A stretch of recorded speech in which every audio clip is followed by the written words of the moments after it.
नमस्कार, आप देख रहे हैं 5 की बात। मैं हूं नगमा। बांग्लादेश में तख्ता पलट हो गया है और बांग्लादेश की सत्ता पर फिलहाल सेना का कब्जा है। बांग्लादेश में शेख हसीना सरकार इस्तीफा दे चुकी। शेख हसीना शायद सेना के साथ सेफ पैसेज के तहत देश के बाहर निकल गई और कहा जा रहा है, खबर ये आ रही है कि वो दिल्ली एयरपोर्ट से लंदन जाएंगी, लेकिन अभी तमाम तरह की बातें चल रही हैं और बहुत ज़्यादा इसकी अभी पुष्टि नहीं हुई है। हम आपको दिखा रहे हैं कई तस्वीरें। इस वक्त ढाका से निकल गई शेख हसीना। ये तस्वीर आप देख रहे हैं, एक मिलिट्री हेलीकॉप्टर में शेख हसीना ने बांग्लादेश की राजधानी ढाका छोड़ा। पीएम आवास में प्रदर्शनकारी घुस गए। पीएम आवास, जिसे गण भवन कहा जाता है, वहां पर प्रदर्शनकारी दाखिल हो गए और वहाँ पे तोड़फोड़ मचाई। ये पहली तस्वीर जो आप देख रहे हैं वो ये है कि वहाँ से शेख हसीना एक मिलिट्री हेलीकॉप्टर में निकल गई और मिलिट्री हेलीकॉप्टर से ही उन्होंने देश छोड़ा है, यानी कि सेना के साथ किसी तरह के सेना ने उन्हें सेफ पैसेज दिया और उन्होंने अब वहाँ पे ढाका को छोड़ दिया। दूसरी तस्वीर दिखाते हैं अब आपको। दूसरी तस्वीर में हम आपको दिखाना चाहते हैं कि प्रदर्शनकारी जो हैं वो बांग्लादेश में इस वक्त किस तरह का हंगामा मचा रहे हैं। ये शेख मुजीबुर रहमान की तस्वीर है, जिन्हें बंगबंधु कहा जाता है। शेख हसीना के पिता मुजीबुर रहमान की मूर्ति को तोड़ते हुए नजर आ रहे हैं। ये तस्वीर जो है वो बहुत वायरल है और दिखा रही है कि बांग्लादेश में ढाका में इस वक्त हिंसा की क्या स्थिति है।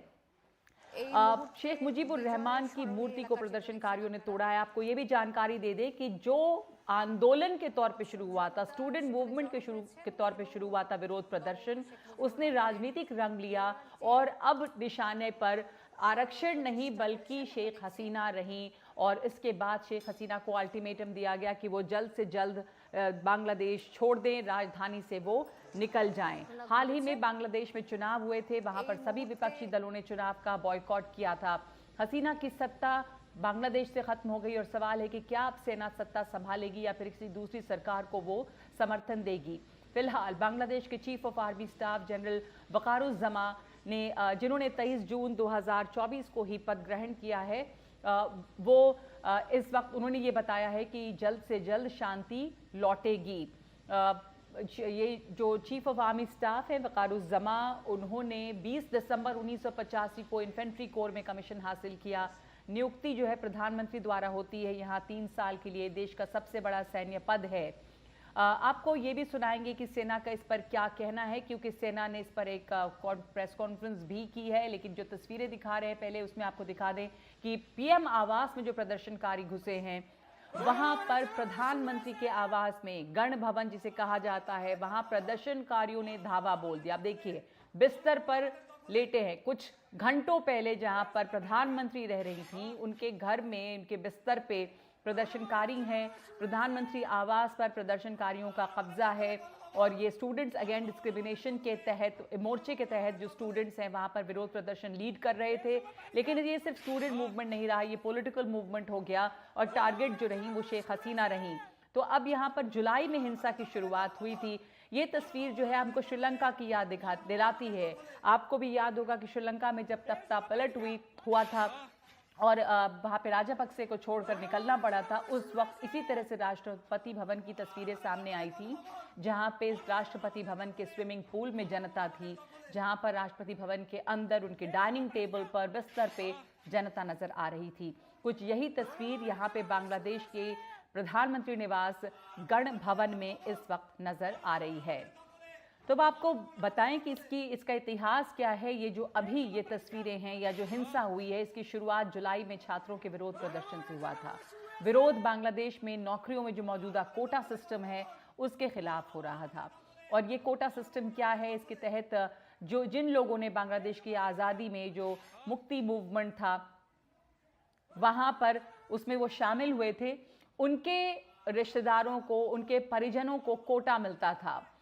लेकिन इसके खिलाफ स्टूडेंट्स रहे और इसी तरह से विरोध प्रदर्शन शुरू हुआ। सुप्रीम कोर्ट ने इसके ऊपर फैसला दिया और कोटे को कम किया गया, लेकिन फिर भी हिंसा एक बार फिर भड़की और जुलाई से शुरू हुई इस हिंसा में अब तक 300 लोग मारे गए हैं। इस वक्त की स्थिति पर सेना का क्या कहना है, आपको पहले सुनाते हैं। देशे একটা ক্রান্তিকাল চলছে। আমি সমস্ত রাজনৈতিক দলের নেতৃবৃন্দকে এখানে আমন্ত্রণ করেছিলাম, ওনারা এখানে এসেছেন। আমরা একটা সুন্দর আলোচনা করেছি। সেখানে আমরা সিদ্ধান্ত নিয়েছি যে একটা ইন্টারিম গভর্নমেন্ট আমরা ফর্ম করব এবং ইন্টারিম গভর্নমেন্টের মাধ্যমে এদেশের সমস্ত কার্যকলাপ চলবে। আমরা এখন মহামান্য রাষ্ট্রপতির কাছে যাব, যে এই ইন্টারিম গভর্নমেন্ট ফর্মের ব্যাপারে ওনার সাথে আলোচনা করে আমরা একটা ইন্টারিম গভর্নমেন্ট ফর্ম করে দেশ পরিচালনা করব। तो आर्मी चीफ वकारुज्जमान ने बताया है कि तमाम विपक्षी पार्टियों से उन्होंने बातचीत की है, राष्ट्रपति के पास जाएंगे और इंटरिम गवर्नमेंट बनाने की कोशिश की जाएगी। स्टूडेंट्स अगेंस्ट डिस्क्रिमिनेशन के बैनर तहत छात्रों ने एक लॉन्ग मार्च शुरू किया था, जो कि ढाका तक मार्च था। सरकार ने वहाँ पर इसलिए पूरी तरह से इंटरनेट बैन कर दिया था ताकि विरोध जो है वो तितर बितर हो जाए, लेकिन हालात ऐसे बने कि प्रधानमंत्री शेख हसीना को अपना निवास गण भवन ही छोड़ना पड़ा। शेख हसीना का विमान ट्रांसपोर्ट मिलिट्री एयरक्राफ्ट है, वो उसे भारतीय एयर स्पेस में देखा गया। अलग अलग जगहों पर ये खबर है कि शायद वो लैंड दिल्ली करें और उसके बाद लंदन जाएं। सबसे पहले मैं उमा शंकर के पास चलना चाहूँगी, मेरे सहयोगी, जो इसके ऊपर ताज़ा जानकारी हमें देंगे कि क्या लेटेस्ट अपडेट है शेख हसीना की लैंडिंग और उनके इस वक्त क्या स्थिति है। एयर स्पेस में उनका विमान था। उमा, इस वक्त क्या खबर मिल रही है? जी देखिए, शुरुआती जानकारी ये आई कि शेख हसीना जो हैं वो अगरतला की तरफ जा रही हैं, लेकिन बाद में जो उनका विमान है वो बिहार के ऊपर से और उत्तर प्रदेश के ऊपर से उड़ता हुआ जो है वो दिल्ली की ओर आता हुआ नजर आ रहा है। और यहाँ के समय के हिसाब से तकरीबन 5 बजे, यानी कि 5 तो बज गए हैं, अब से थोड़ी देर के बाद उनके यहाँ पर लैंड करने की संभावना जो है जताई जा रही है। ये जानकारी भी आई कि वो दिल्ली में ठहरेंगे नहीं, बल्कि यहाँ से वो लंदन के लिए जो कनेक्टिंग कोई फ्लाइट है या जो चार्टर विमान है वो लेकर यहाँ से निकलेंगी। और ये एक कूटनीतिक लिहाज से भी भारत को भी सूट करता है और शायद शेख हसीना भी यही चाहती हैं और तभी वो लंदन के लिए जाएंगी। वो तो देश से निकल चुकी हैं, लेकिन जो बांग्लादेश से जानकारी निकल कर सामने आ रही है उसके मुताबिक ये कि अवामी लीग की पार्टी का जो दफ्तर है उसको वहां पर तोड़फोड़ किया गया है, आगजनी की गई है और अवामी लीग के जो दूसरे नेता जो हैं उनके घरों पर हमले वहां पर किए जा रहे हैं। तो गुस्सा जो है वो बरकरार है शेख हसीना के सत्ता से निकल जाने के बाद, देश से निकल जाने के बाद भी।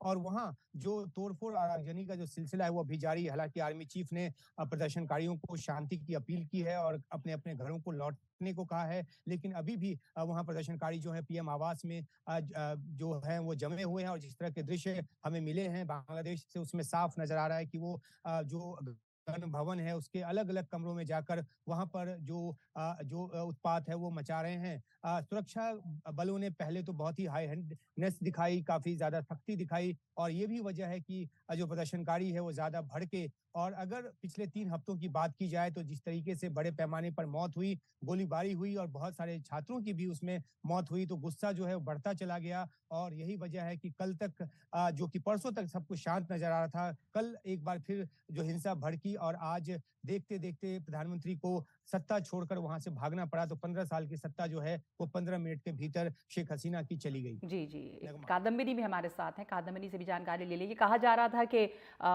ये जो कोर्ट का फैसला आया सुप्रीम कोर्ट का और आरक्षण कम किया गया उसके बाद शायद शांति लौटे, लेकिन ऐसा हुआ नहीं और जो सख्ती दिखाई सरकार ने उसके बाद हिंसा और भड़की।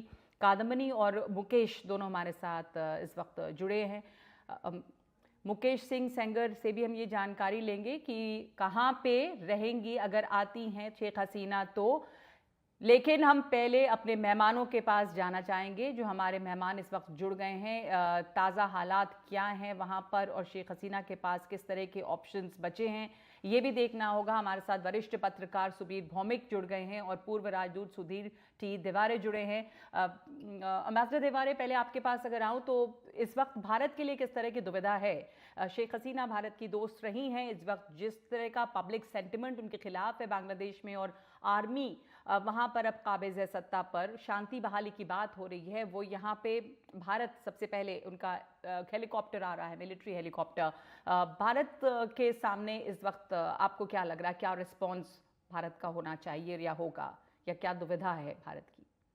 जैसे आपने कहा, भारत के उनके साथ अच्छे संबंध रहे हैं, भारत की दोस्त रही है, भारत की उन्होंने बहुत सहायता भी की है पिछले 15 सालों में।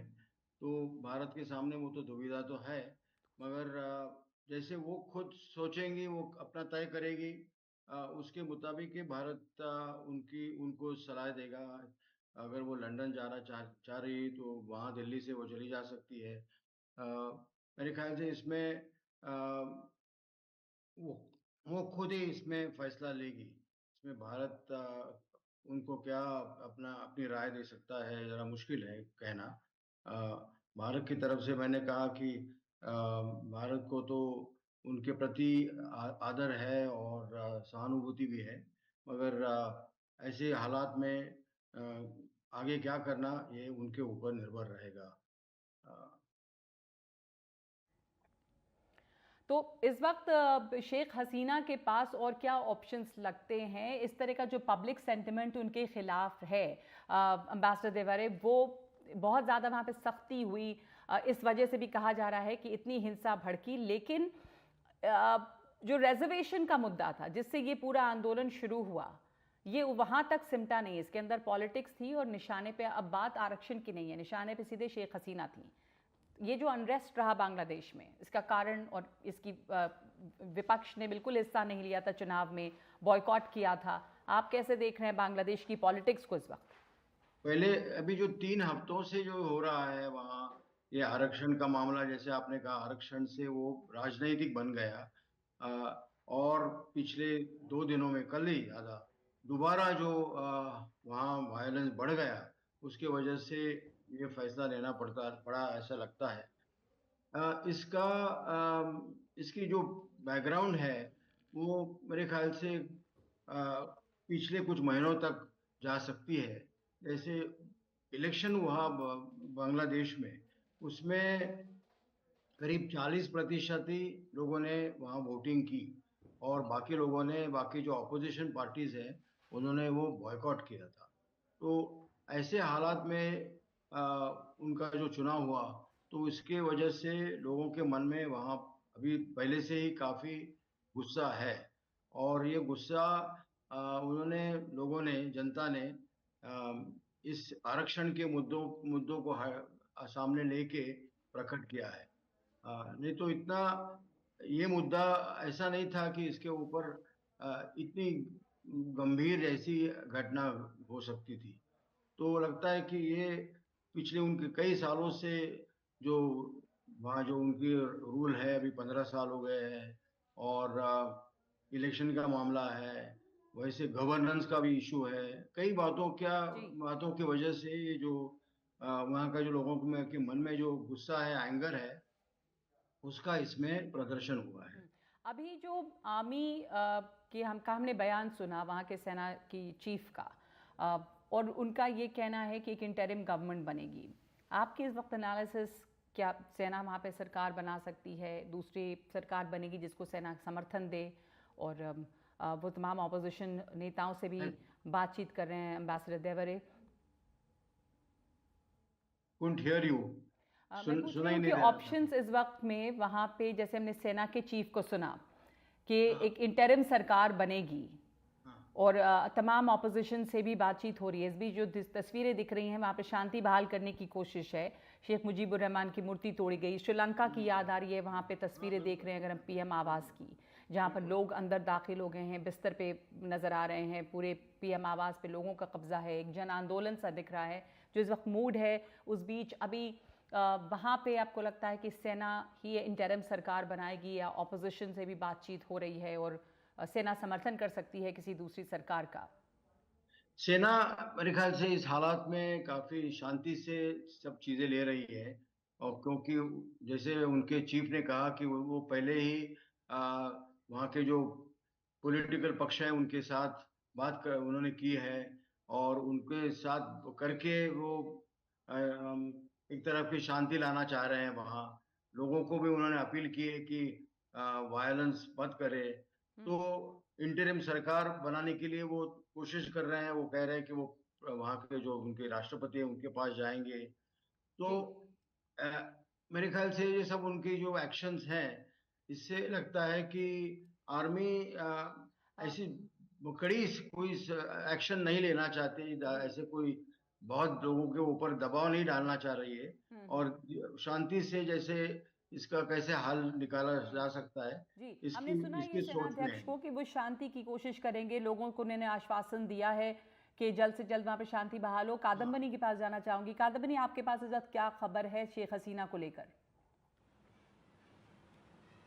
देखिए, अभी सबसे ज़्यादा कयास यही लगाए जा रहे हैं कि आखिर शेख हसीना कहाँ जा रही हैं। मेरे जो सूत्र हैं वो ये बता रहे हैं कि उनका प्लेन भले ही यहाँ दिल्ली एयरपोर्ट पर लैंड करेगा, लेकिन वो लैंडिंग भी सिर्फ रीफ्यूलिंग के लिए होगी। तेल भरवाकर वापस यहाँ से निकल जाएगा। 2 डेस्टिनेशंस की खबर आ रही है।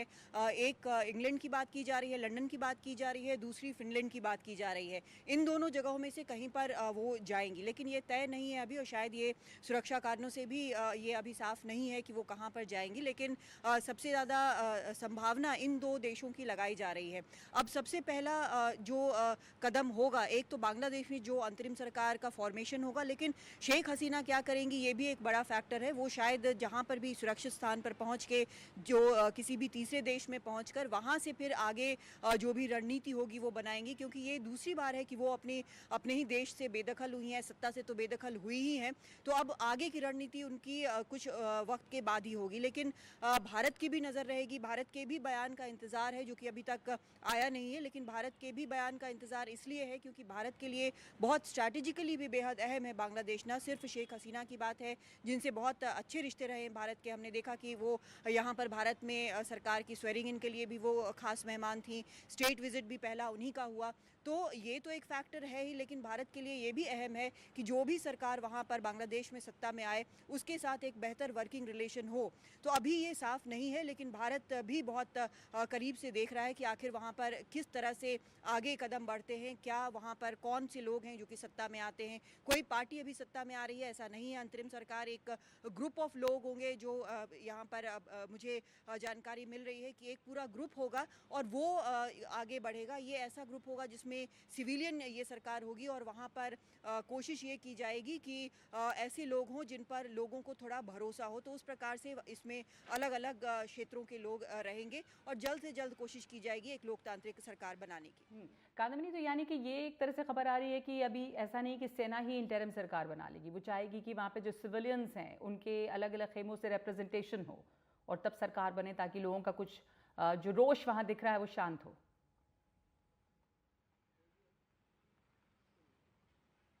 कादम्बनी, सरकार फॉर्मेशन को लेकर जो आपने जानकारी दी, क्या ये साफ है कि सेना आपको आवाज़ नहीं आ रही है? उमा, आपकी खबर जैसा कादम्बनी बता रही थी कि वहाँ पर ये भी कयास लग रहे हैं कि इंटरिम गवर्नमेंट जो है वो सेना नहीं बनाए, बल्कि एक ऐसी सरकार बने जिसमें रिप्रेजेंटेशन हो लोगों का। रोष जितना दिख रहा है सड़कों पर, उसको शांत करने की कोशिश हो रही है।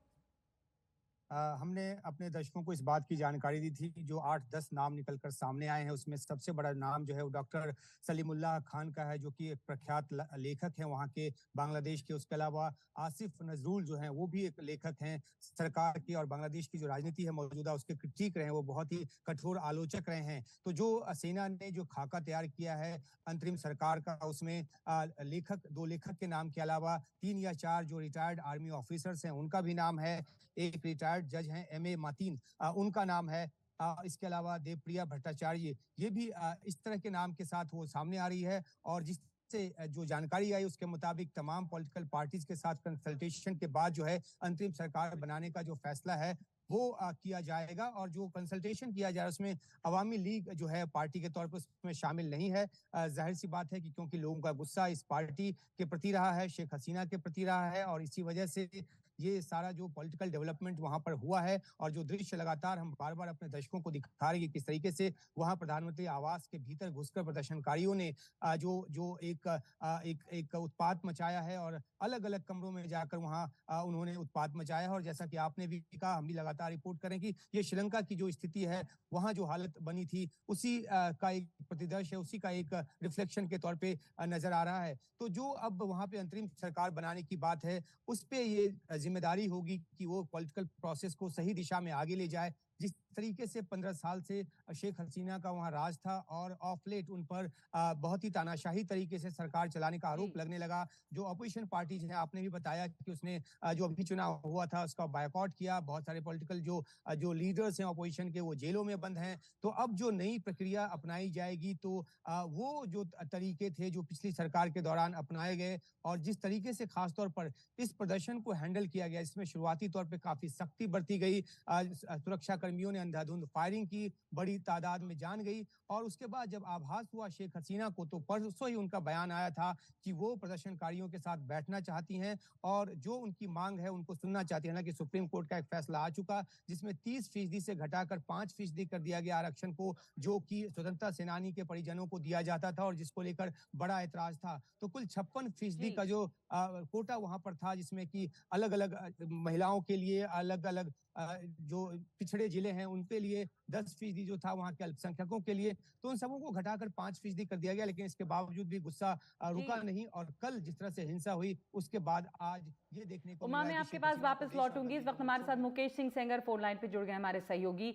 मुकेश, आपको क्या खबर आ रही है? भी बताया जा रहा है कि शेख हसीना यहां आएंगी, लेकिन शायद सिर्फ हवाई अड्डे पर रिफ्यूलिंग के लिए रुकेगी और उसके बाद आगे दूसरे देश जाएंगी, पर यहां से क्या आपको जानकारी मिल रही है? देखिए, बिल्कुल जो सूत्र हैं उनके हिसाब से जानकारी ये मिल रही कि शेख हसीना ढाका से बांग्लादेश और गया होते हुए उनका जो विमान है वो लगातार आगे बढ़ रहा है और कुछ ही देर में वो दिल्ली लैंड करने वाली हैं। हालांकि जो टॉप सोर्सेस हैं उनके सूत्रों से जानकारी जो मिली है वो यही है कि दिल्ली आने के बाद वो शायद एयरपोर्ट से बाहर ना आए और उनके आने की जानकारी भी शायद शेयर ना की जाए और दिल्ली एयरपोर्ट से सीधा वो लंदन के लिए रवाना होंगी। इसलिए अभी तमाम जो एजेंसियां हैं वो उनके दिल्ली पहुंचने पर नजर गड़ाए हुए हैं और जब वो यहाँ से रवाना होंगी उसके लिए भी तमाम जो इंतजाम है वो किए जा रहे हैं। हालांकि कोई भी जानकारी मीडिया से शेयर नहीं की जा रही है और जो हमारे टॉप सोर्सेज हैं उनके हिसाब से जो शेख हसीना है उनका विमान दिल्ली कुछ ही पलों में दिल्ली उतरेगा और यहाँ से वो सीधा एयरपोर्ट के अंदर से ही लंदन के लिए रवाना होंगी।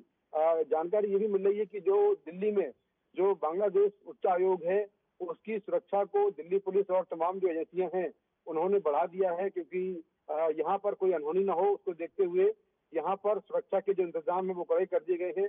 इसके अलावा जो देश की तमाम बड़ी एजेंसियां हैं, खासतौर से खुफिया एजेंसियां, उनको अलर्ट पर रखा गया है ताकि बांग्लादेश में जो हालात चल रहे हैं उस पर जो लगातार वो नजर बनाए रखें। तो टॉप सोर्सेज के हिसाब से जानकारी यही मिल रही कि शेख हसीना का जो हेलीकॉप्टर है वो कुछ ही देर में दिल्ली एयरपोर्ट पर जो लैंड करेगा और वहां से फिर वो सीधा लंदन के लिए फ्लाइट पकड़ेंगी, ऐसी जानकारी मिल रही है। हालांकि आधिकारिक तौर पर इस बात को विदेश मंत्रालय कंफर्म कर सकता है, लेकिन जो हमें जानकारी मिली है वो यही है कि शेख हसीना से जुड़ी कोई भी जानकारी उनके यहाँ से जाने के पहले शेयर नहीं की जाएगी। तो फिलहाल अभी यहाँ पर तमाम जो मीडिया कर्मी है वो एयरपोर्ट के पास खड़े हुए हैं और इंतजार किया जा रहा है शेख हसीना का, लेकिन जानकारी मिल रही है कि वो शायद एयरपोर्ट के बाहर ना आए और एयरपोर्ट के अंदर से ही उनको लंदन जाने का जो इंतजाम है वो तमाम जो सुरक्षा एजेंसियां हैं वो कर रही हैं।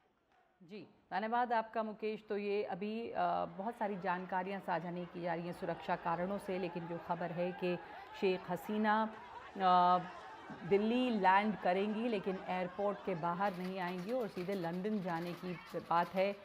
दो देशों के नाम आ रहे हैं, लंदन या फिनलैंड, लेकिन इस वक्त किसी भी तरह से कोई कुछ कंफर्मेशन नहीं है इसे लेकर। बांग्लादेश में तख्ता पलट हो चुका है, इसकी हम आपको जानकारी एक बार फिर से दे दें। ये आप देख रहे हैं तस्वीरें मिलिट्री हेलीकॉप्टर की, जिससे शेख हसीना वहाँ से निकली हैं और बहुत आनन फानन निकली हैं वहाँ से, ढाका से। उन्हें अल्टीमेटम दिया गया था देश छोड़ने का। उसके बाद वहाँ प्रदर्शनकारी प्रधानमंत्री आवास पर काबिज हैं। एक ब्रेक ले रहे हैं हम, इस बड़ी खबर पे बने रहेंगे।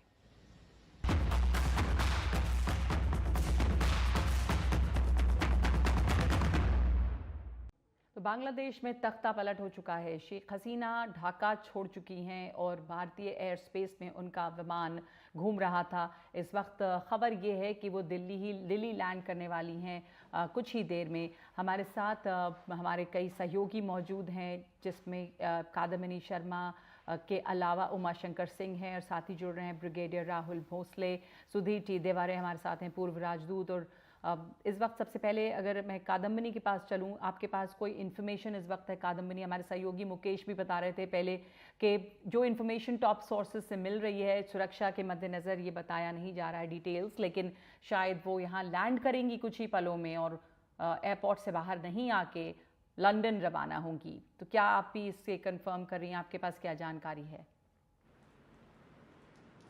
जी देखिए, मेरे पास भी इससे बिल्कुल ही मिलती-जुलती जानकारी है, क्योंकि अभी अगर हम अधिकारियों की बात करें तो यहाँ पर बिल्कुल खामोशी है, कोई रिएक्शन किसी प्रकार का अभी नहीं दिया गया है, जो कि बहुत ये अंडरस्टैंडेबल है, क्योंकि भारत अभी बिल्कुल स्ट्रैटेजिक तरीके से पूरे सिचुएशन को देख रहा है, नज़र रखे हुए है। शेख हसीना का जहाँ तक सवाल है, इस पर कोई भी कुछ भी अभी ऑफ़िशियली या अनऑफ़िशियली भी बताने को तैयार नहीं है, लेकिन जो खबरें छन कर आ रही हैं उसके मुताबिक वो यहाँ पर एयरपोर्ट से शेख हसीना बाहर नहीं निकलेंगी, या तो उनकी मिलिट्री जो हवाई जहाज़ है उसमें रीफ्यूलिंग होगी, बस उतनी देर ही वो रहेंगी और उसके बाद वहाँ से निकल जाएंगी।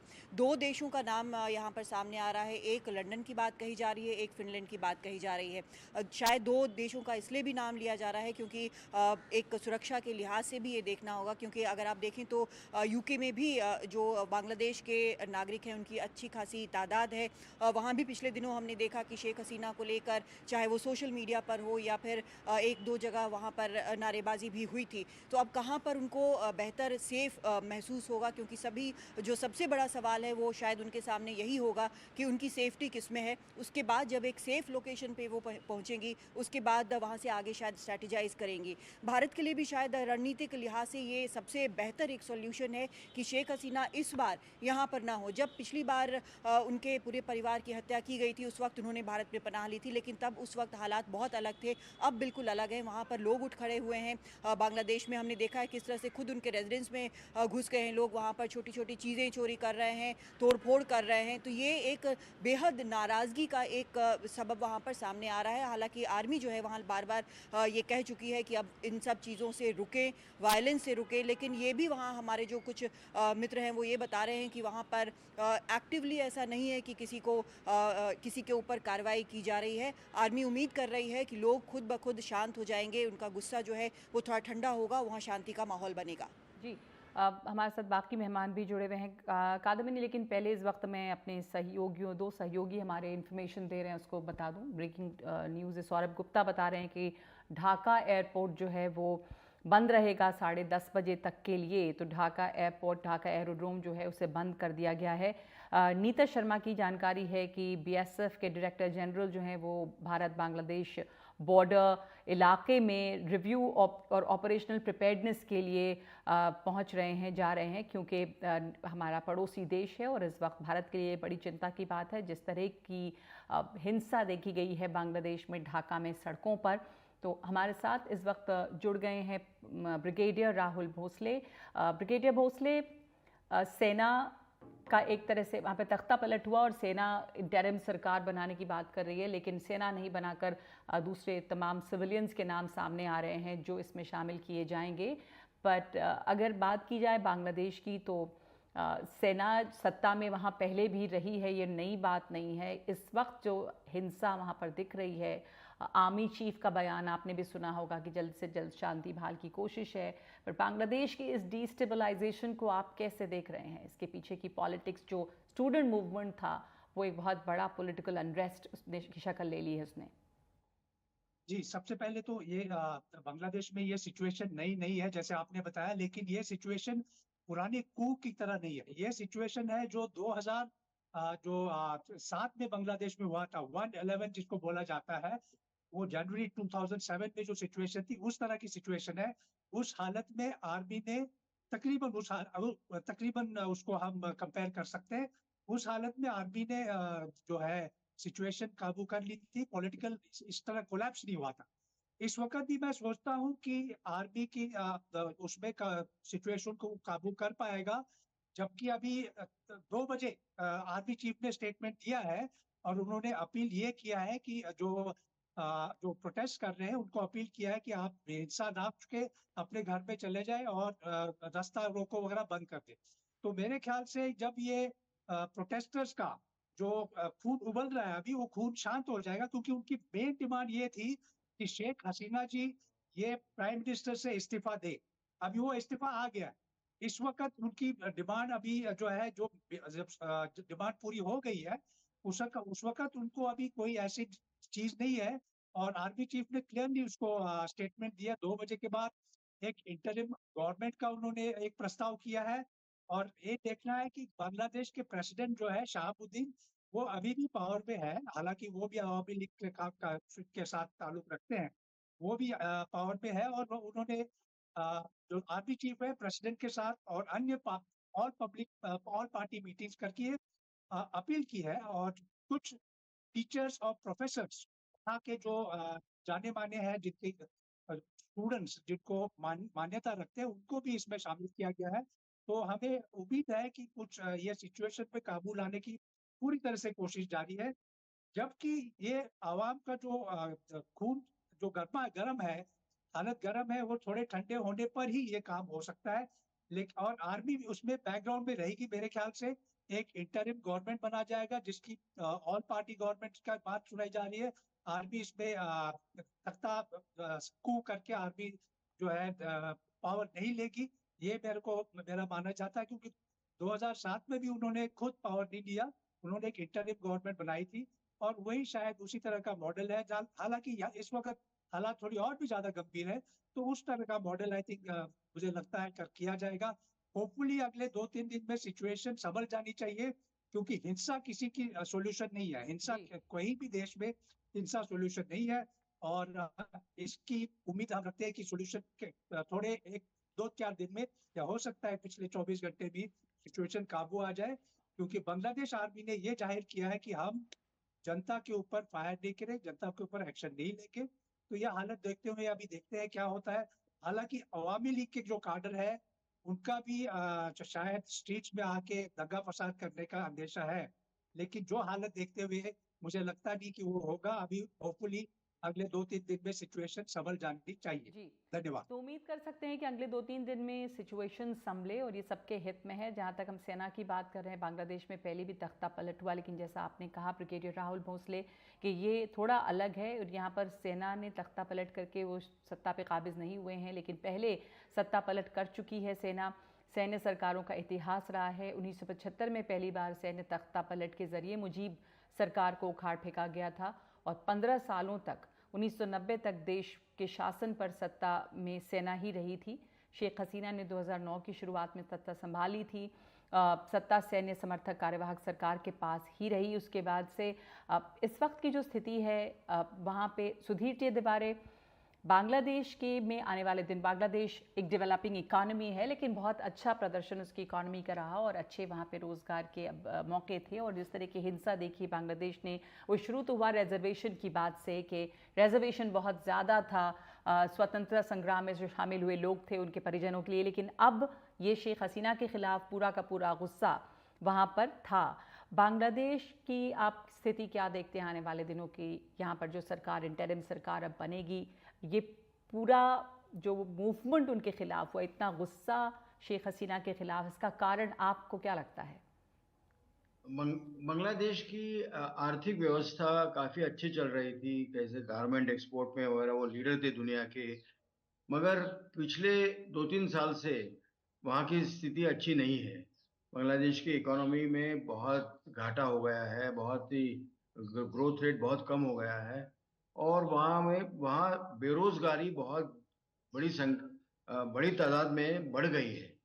और उसी का ये रिफ्लेक्शन है मुझे लगता है, क्योंकि जिस किस्म से आरक्षण के मुद्दे पर इतना बड़ा ये सब हादसा हुआ है, इतनी गंभीर परिस्थिति हो गई है, अ, खासकर वहाँ के जो स्टूडेंट्स हैं, यूथ हैं, उनको जॉब्स नहीं हैं और इसकी वजह से ये उन्होंने वो आरक्षण, जैसे आरक्षण था, ये जो मुक्ति संग्राम में जो वहाँ के जो लोग लड़े थे उनके बच्चों के लिए वगैरह, उसके उनके लिए आरक्षण था और उसको भी ना कहना, ये बात इसका मतलब यह है कि बांग्लादेश की आर्थिक व्यवस्था बहुत ही खराब हो गई है और लोगों को आरक्षण चाहिए और इसीलिए उन्होंने आरक्षण का जो 30% वहाँ जो था वो खारिज करने के लिए डिमांड की थी और उस पर जो डेमोन्स्ट्रेशन जो हुए तो उसी मुद्दे पे हुए थे। बाद में सुप्रीम कोर्ट ने वो हटा के 30% को करके 5% कर दिया। तो भी जनता खुश नहीं थी और पिछले 1-2 दिन में क्या हुआ है कहना बड़ा मुश्किल है, क्योंकि सुप्रीम कोर्ट का ये फैसला आने के बाद भी ये तो दंगा फसाद वहां होता जी, रहा। तो इसलिए तो ये जो आरक्षण की बात थी, अब वो आरक्षण से कहीं आगे बढ़ गई। कादम्बिनी, आप इसको देख रही हैं लगातार, स्टूडेंट मूवमेंट के तौर पे ये शुरू हुआ, लेकिन ये सिर्फ स्टूडेंट मूवमेंट नहीं रहा, ये हाईजैक हुआ जैसा अक्सर होता है। अब इसमें पॉलिटिक्स भी बहुत थी। अवामी लीग के खिलाफ हमने ये भी सुना था कि नारेबाजी हो रही थी, रजाकार के शेख हसीना ने एक बार ये शब्द इस्तेमाल किया, उसके बाद नारेबाजी हुई कि हम सब रजाकार हैं, यानी पाकिस्तान को समर्थन करने वाले। तो इसमें किस तरह की पॉलिटिक्स वहाँ पे अब नजर आ रही है अवामी लीग के खिलाफ, और किस तरह के गुट वहाँ इसमें शामिल हैं? देखिए बांग्लादेश जो है वो ऐसा देश है जहाँ पर बहुत सारे प्लेयर्स जो हैं उसमें हाथ चाहते हैं। इसमें ना सिर्फ पाकिस्तान बल्कि चाइना, अमेरिका सब शामिल हैं। स्ट्रैटेजिकली ये बेहद इम्पॉर्टेंट है। यहाँ ऐसे माहौल में जब एक बार और यहाँ पर जनवरी में सत्ता में चुनकर आई शेख हसीना, तो सीधा आरोप ये लगा कि चुनाव जो है वो पारदर्शी नहीं हुआ, फेयर नहीं हुआ। ये आरोप इसलिए लगा क्योंकि जो विपक्षी पार्टियां हैं उन्होंने साफ तौर से चुनाव का बॉयकॉट कर दिया। अब ऐसे में जब सत्ता में आती हैं शेख हसीना, तो वहाँ पर पहले से सुगबुगाहट इस बात की थी कि ये गलत तरीका है या फिर इस तरह से चुनाव नहीं होने चाहिए थे। इसमें आग में घी का काम किया, फिर से वापस वो ऑर्डर लाना जो कि 30% आरक्षण देता था उन सभी लोगों को, मुक्ति योद्धा के बच्चों को जिन्होंने 71 के वॉर में बांग्लादेश के लिए लड़ाई की थी। जब इसके लिए प्रोटेस्ट शुरू हुआ तो उन्होंने शेख हसीना ने न सिर्फ ये कहा कि इनको नहीं देंगे अगर आरक्षण तो हम किसको देंगे, ये रजाकार है। रजाकार यानी वो जो 71 की लड़ाई में पाकिस्तान के साथ गए थे, और ये बेहद ही एक ह्यूमिलिएटिंग और बहुत ज़्यादा बेइज्जत करने वाला एक शब्द है जो कि वहाँ पर भी लोगों को बुरा लगा। उसके बाद जो एक शांतिपूर्ण प्रदर्शन था, धीरे धीरे करके हमने देखा कि कैसे वो अचानक से एक बेहद हिंसक प्रदर्शन हो गया, जहाँ पर पुलिस और प्रदर्शनकारियों के बीच यहाँ पर झड़प चल पड़ी। जो युवा विंग है शेख हसीना की पार्टी का, उनके बीच झड़प चल पड़ी। उसमें 200 से ज़्यादा लोग मारे गए क्योंकि बहुत हैवी हैंडेड तरीके से इसको दबाया गया। सारा कुछ इंटरनेट वगैरह सब बंद था। अब उसके बाद कहीं ना कहीं मरहम की ज़रूरत थी, लेकिन वो मरहम बहुत नज़र नहीं आया क्योंकि जो जिस तरह के बात करने की ज़रूरत थी वो भी नज़र नहीं आया। एक बार फिर से जब शुरू हुआ तो एक हल्की फुल्की जिसको कहते हैं स्वर था कि हाँ डिक्टेटर है शेख हसीना, उनको रिज़ाइन करना चाहिए। लेकिन अचानक जब ये इस एक नारे ने ऐसा ज़ोर पकड़ा कि बस उसके बाद आगे कुछ नज़र नहीं आया। अब इसमें ये समझना ज़रूरी है कि जो एक शेख हसीना कहती हैं कि उसमें बाहर का हाथ था, तो इसमें पहले भी हमने देखा है कि चाहे वो पाकिस्तान हो या चीन हो, कहीं ना कहीं कुछ ना कुछ रोल ज़रूर रहता है, खासकर पाकिस्तान का। लेकिन ये कहना बिल्कुल सही तरीके से, बिल्कुल पुख्ता तौर पर कि हाँ सच में है, ये बिल्कुल इम्पॉसिबल है। वहाँ पर भी जो अपोजिशन पार्टियाँ हैं वो भी इसमें जुट गई। हिंसा जो है वो दोनों तरफ से हुई। बार बार हमने ये तस्वीरें भी देखी जिनके बारे में आरोप लगाया गया कि अवामी लीग के लोग हैं जो कि बंदूकें लेकर लोगों को गोलियां मार रहे हैं, 14-15 साल के लड़कों को गोलियां मार रहे हैं। तो ये सब जो है एक बार फिर से ये खबरें फैलते फैलते ये हालात हो गया कि अब आज जो है शेख हसीना को 45 मिनट की मोहलत दी गई आर्मी की तरफ से कि आप देश छोड़ दें रिज़ाइन करके। जब ये स्थिति आ जाए तो समझने वाली बात है कि हालात कितने ख़राब होंगे और कितना उन्होंने मिस कैलकुलेट किया होगा जो ये स्थिति उनके ऊपर आ पड़ी। जी, सही कह रही हैं आप कि उन्होंने उसका अंदाज़ा उन्हें नहीं था कि स्थिति ये आ जाएगी। उन्हें लगा था कि ये जो हाई हैंडेडनेस वो दिखा रही हैं या वो कंट्रोल कर लेंगी इंटरनेट बंद करके, पर ऐसा हुआ नहीं। स्थिति ये आई कि उन्हें 45 मिनट का अल्टीमेटम दिया गया कि वो खाली करें प्रधानमंत्री आवास और देश छोड़ें, और फ़ौरन देश छोड़कर उन्हें निकलना पड़ा। आप सब बने रहें हमारे साथ। 5 की बात में फोकस हमारा बांग्लादेश और वहाँ की स्थिति है। शेख हसीना के आगे के विकल्प क्या हैं और क्या हो रहा है बांग्लादेश की सड़कों पर। ब्रेक के बाद लौटते हैं।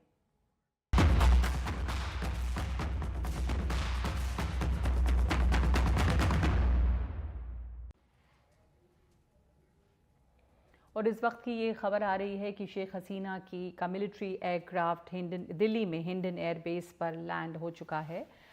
ये हमने आपको पहले भी खबर दी थी कि वो यहाँ पर आएंगी शायद रिफ्यूलिंग के लिए और उसके बाद आगे बढ़ेंगी। राजीव रंजन हमारे साथ जुड़ गए हैं। राजीव, जानकारी आपके पास क्या है इस वक्त?